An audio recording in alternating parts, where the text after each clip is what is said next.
Hey everyone, how are you doing? Welcome to Money Conversations with Mars. My name is Marshall Weeks, also known as Coach Money Mars, here with you on another Monday. I hope you had a great weekend. I hope you did not overspend. It was a little chilly this weekend, so I don't think we did a whole lot outside, but nevertheless, it was a good weekend, and now it is Monday. I'm always excited about Mondays. New start, new goals. Get that to-do list out and let's make some things happen. So, we have been talking about different budgeting methods. So important to budget out your money so we know what we have left, so we know, what goals we can achieve, so we know what is a long term goal, what is a short term goal, as it pertains to the amount of money that we have left after we are paying out our bills or utilities or mortgage, so forth and so on. And then what's left over, how do we achieve our goals? So we talked about the 50-30-10 budget. We talked about 70-20-10. We talked about the zero based budget, which I told you that was my favorite one because you're spending the money on paper first so that when you get your income in, you've already given every dollar a direction, right? So you're kind of taking control over it ahead of time so that when you do get the money, you already know what to do with it. So you're giving the money an assignment. You're telling it what to do opposed to getting the money and then just spending with no plan. It's not written down. It's kind of in here. And so you're making adjustments based on circumstances, based on feelings. And so the zero based budget has always worked well for me because I'm sitting down, prioritizing. When the money comes in, you just look at the list and you just follow the directions, so to speak. And it's always worked for me. I don't use any other budget. In the past, I have tried what's called the envelope system, which, that it does work, but I am a person who really does not deal in cash too much. So the envelope system would cause me to have to go and take out cash. Now, that may be easy for those of us who bank with a Bank of America or a Regents Bank or a Truist who used to be SunTrust because you can go to the ATM, go into the bank, take money out. I like online banks. I like banks that are not the traditional brick and mortar bank. So that's a little harder. So I would have to get cash back from the places where I would shop. So, Walgreens or Publix or Kroger. And I would have to receive all of this money at the register. That's just a little bit too much for me. And then you have it in your purse. And I just prefer not to have a whole lot of cash on me now. I think it is very important to have some cash, but the envelope system requires you to take out amounts of money. You're labeling the envelope. So for example, let's say kids lunch, right? You would put the amount of money you would need for the week. And when that money's gone, that's it, right? Let's say you have an envelope that reads pizza money or eating out money, however you would phrase that. You would put that money in the envelope. Once that money is gone, you don't get anything else in that category. Same for groceries. I'm not saying it doesn't work. I'm saying that is not convenient for me because the effort that I would have to put into it just wouldn't work. So it just wouldn't work for me. Now, with the zero based budget, because, I work remotely, 75% of my work is remote. And so I'm here at the desk, so I can easily, pull my notebook or pull up my spreadsheet and I can just start writing it out. Easier for me. I'm sitting at the computer. So, for example, tax season for a lot of us, my budget already has the utilities. So, how easy is it to go straight to that spreadsheet? I can copy everything down. I can take all of my statistical data from my budget that I have been entering in on Excel and go on and do the taxes, right? With the envelope system, I would not know where to begin. The having to leave the house to get the cash, that would be the biggest challenge for me. Whereas here on the spreadsheet or, on a notebook, remember I told you, get a notebook, get any type of notebook, have a budget notebook, keep a pen in the spine and whip it out and, have just pages and pages. You can pull from that. You can label things. You can do your debt snowball on the notebook just as well as doing it on a spreadsheet. So let's share the screen and let's put some music on. I'm going to turn it down. I'm not going to have it so loud, but I'm just saying, let's put a little. I always say, I enjoy talking about this stuff, but, it may come across as, oh God, I don't want to think about budgeting. I don't want to think about it because I really don't want to know that I don't have enough. Sometimes budgeting it's very helpful. It's never not helpful. However, budgeting, dealing with money is literally holding a mirror up. And it's true. And so sometimes we're not ready for the visual. We're not ready for what we're going to see. So you heard me talk about a debt snowball. A lot of people already know what this means, or they may call it something else. So again, we talked about, let me just write it over here. We talked about the 50-30-10 budget. We talked about 70-20-10. We talked about zero base, which I am a fan of, and I will refer to this very often. We just talked about the envelope system, and I told you why that doesn't work for me, even though I do have the envelopes over there, because I wanted to try it, and it didn't last long. So you got to know yourself. You have to know what works for you. The other type of method that you can use for budgeting your money is to pay yourself first. So I'm going to come back to this debt snowball, but let's talk about paying yourself first. When you take your money and you invest it, or you put it in a savings account or some sort of investment vehicle, you are then left to deal with whatever's left, and then you have to budget from that amount. It's a sure way of making sure that you are putting something away. You're investing some and saving some, right? So we know investing is building wealth. I always say that's for the long term. Saving money is more for the short term. So, I have a family. There's no secret about that. You can see my little people all over Facebook, right? I post them every now and again. And so when I think about savings, I think about spring break. We are putting aside money so we can do stuff for spring break, right? I am investing my money every time I bring in income, so I have a living estate, because I plan to live a long time, and Social Security is not a part of my plan. That's going to be the extra money. We should never, ever be dependent upon the government for anything, no funds. That's why we should be investing and putting our money aside. And I'm going to leave that alone. But that is my belief.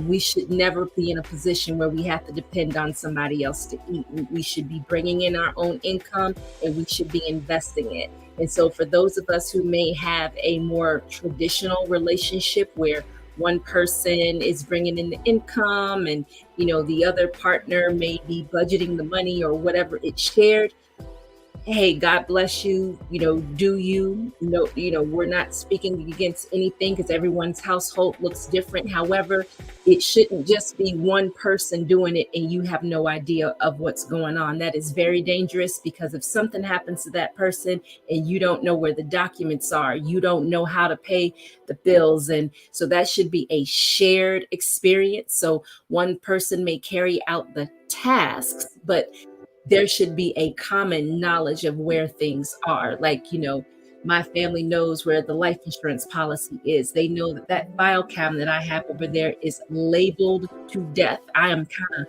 anal when it comes to those things. Everything has a file for it.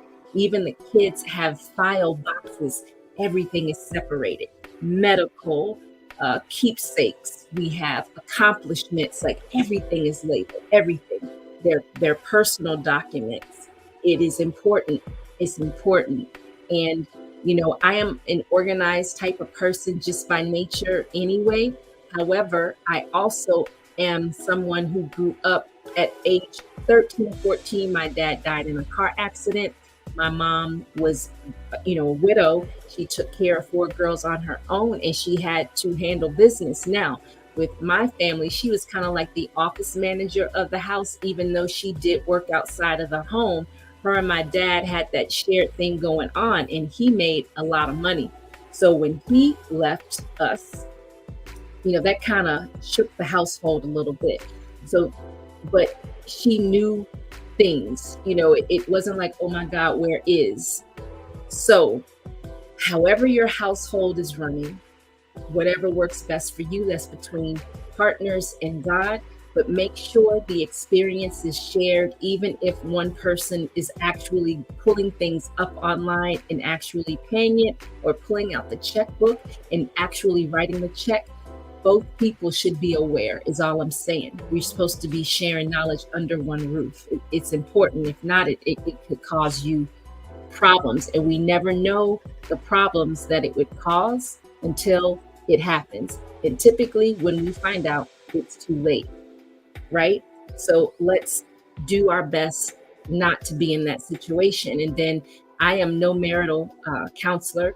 I can only speak from my own experiences. But if you are in a situation where things are not being shared and it may be on purpose, make sure you have some income coming in.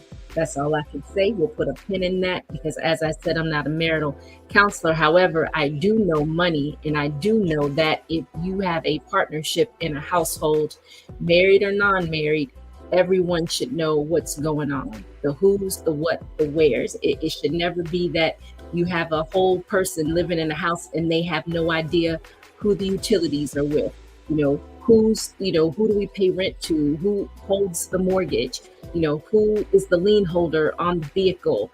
Who is the insurance with, the auto insurance? Who holds the life insurance?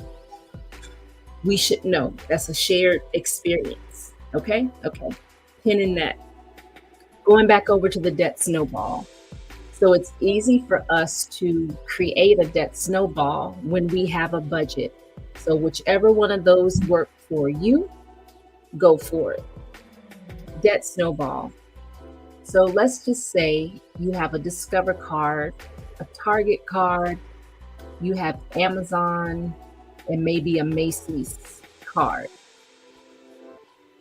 Why won't it let me write down there? Then I'll put Macy's up here. And let's just say I'm going to draw some lines. We're going to be really colorful just because my handwriting is so messy. All right, so let's just say we tore Macy's up for Christmas. So let's just say that balance is $1,000. We have a Discover card for emergencies. So let's just say, we purchased a new tire.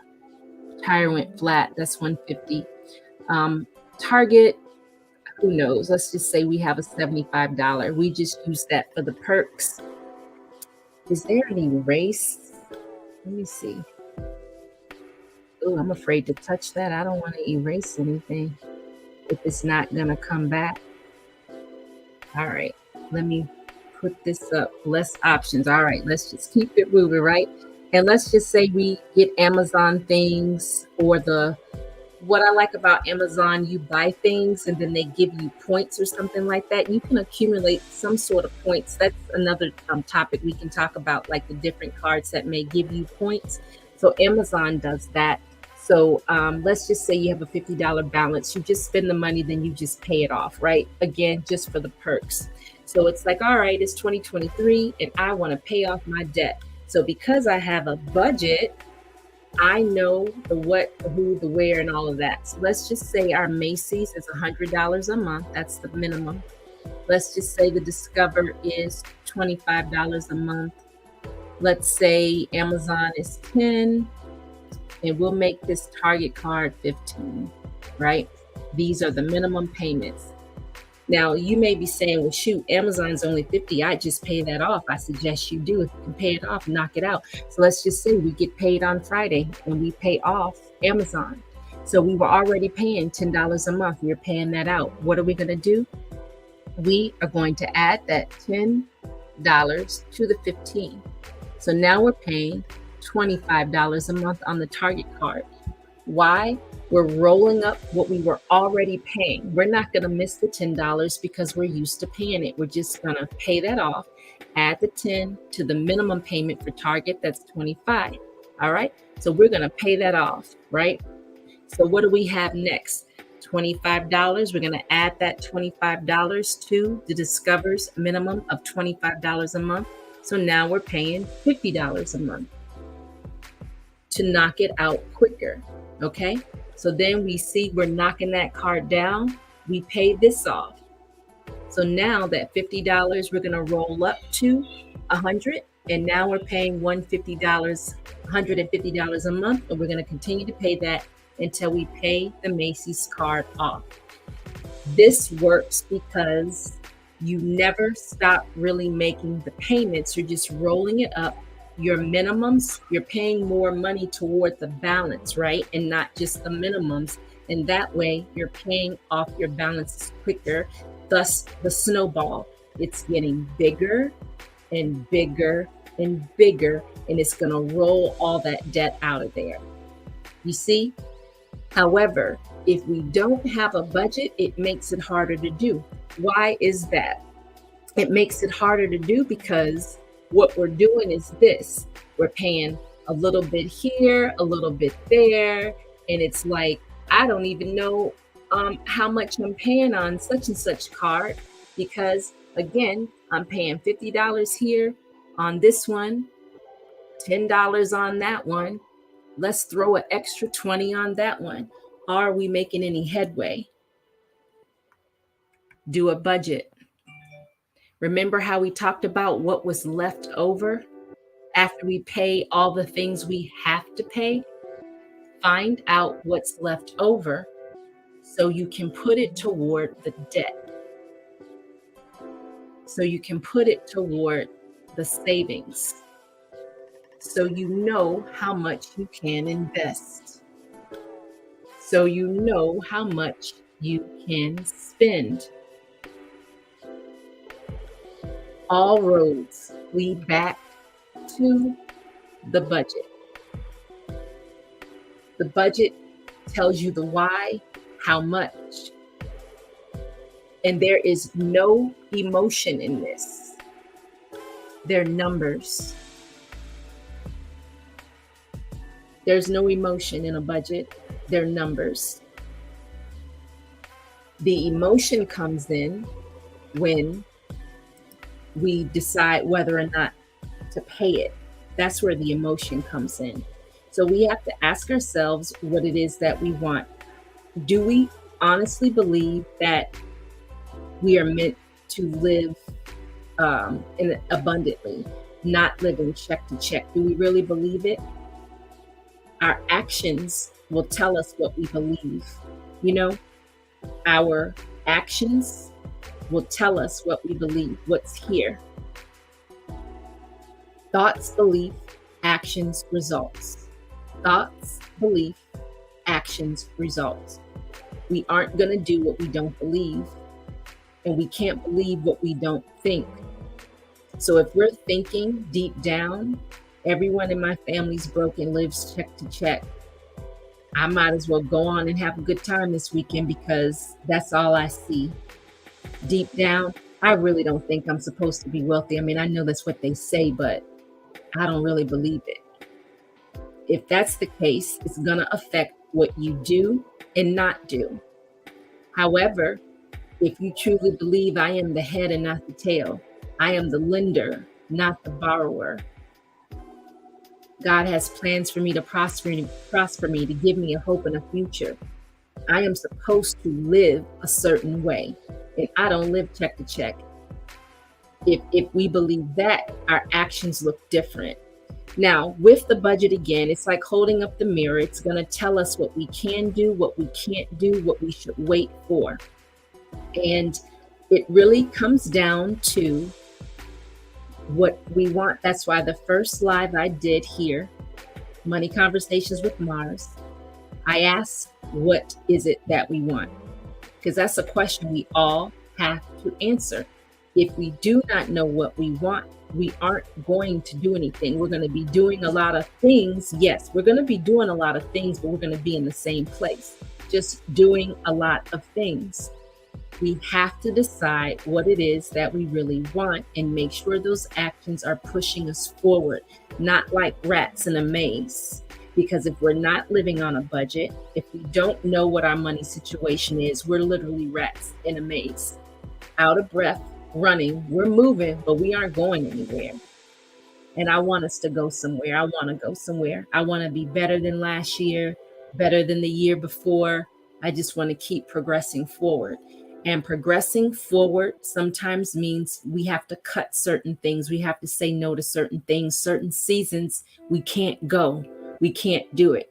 And we have to, the emotion part, we have to learn how to not care what other people are saying. That flyer may look amazing, but I can't make it. Can't go. It's going to come back around. This is not going to be the last time. And if it is, I just wasn't meant to go. Because my financial goals are more important than this one weekend. We have to develop that type of spirit.